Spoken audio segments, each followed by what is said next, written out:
Hey everyone, how are you all doing? This is Nina and I'm back again with some more IELTS tips.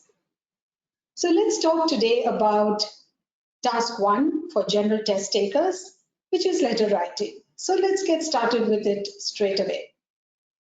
Now, the most important requirement for task 1 is to remember the salutations for the three main categories of letters, which are formal, for which the salutation should be dear sir slash madam or dear sir or madam.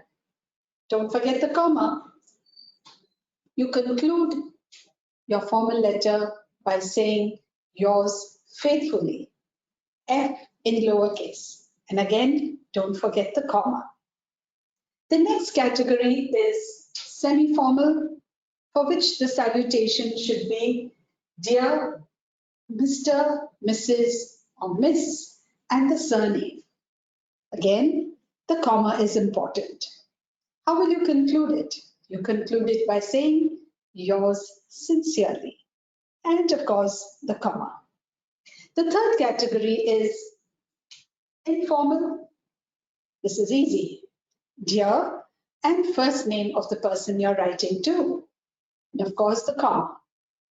You can conclude this by using any kind of conclusion of your choice. You can say with best regards, with warm wishes, with love, affection, whatever you please. Again, don't forget the comma. Now, how do we identify which letter type it is? On the exam day, you will be just given one letter topic. No options, no choices. And you have to tell which category it belongs to and then start writing accordingly. Now, a formal letter is written to someone you don't know. He or she may be holding a position in a particular multinational or in a big organization in a particular department. So when you're addressing a letter to the concerned person, you don't know who heads that position in that particular department. Therefore, we use both the genders to avoid any kind of confusion or embarrassment. Now, the second type, that is semi-formal, is written to someone you know of. You may not have a personal connect with the person, but you know of the person. For example, the branch manager of the bank where you have your account, the local branch, or the chairman of your society, or the principal of your child's school, etc. And the third type, that is informal, is very easy to identify. When you get the letter topic, you will always see the words either friend or sibling mentioned in the letter topic. So then this becomes a no-brainer. Easy, that's informal. Now, like I said, even though the letter is informal, we need to ensure that the language that we use remains formal. In this letter type, you can use some contractions, but not so for the first two letter types. Now, the good news is, traditionally, we write letters with addresses on the top right-hand corner. That is our address with the date written. And on the bottom left-hand corner, we write the address to the person who we are writing the letter to. Then we write, if it's formal or semi-formal, subject line, reference line, right?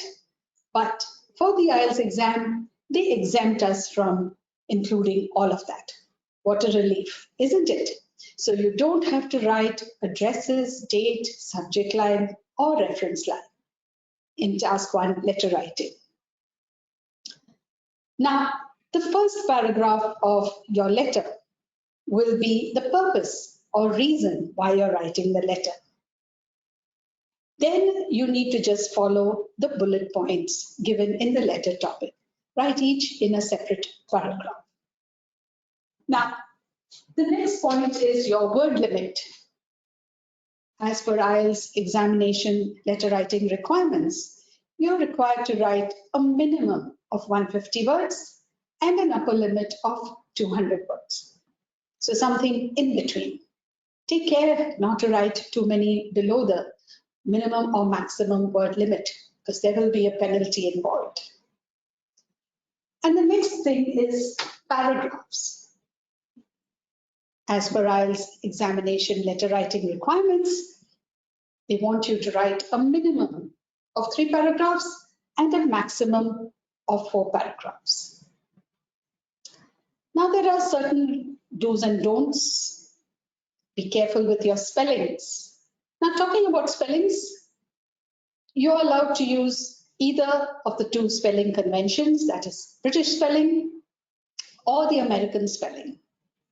Not too many differences, but yes, you have that choice, but stick to one throughout. Take care with your punctuation, especially the comma. It can make or break your sentence and change the entire meaning of what you're trying to convey. Then, of course, capitalization. Remember, proper nouns need to have a capital letter to start the word with. Then need I add or stress upon the importance of grammar? After all, this is an English language skills test. Therefore, any kind of grammatical errors will be penalized again. So take care of your prepositions, your articles, your singular, plural, and your basic tenses. If you're unsure, do go to a grammar website of your choice and check it out. That's all for today's tips. I'm sure you're going to benefit from this. We're going to be back with more tips for the IELTS exam. So keep watching this space for more. And this is Nina signing off for today. Have a great day ahead. Goodbye.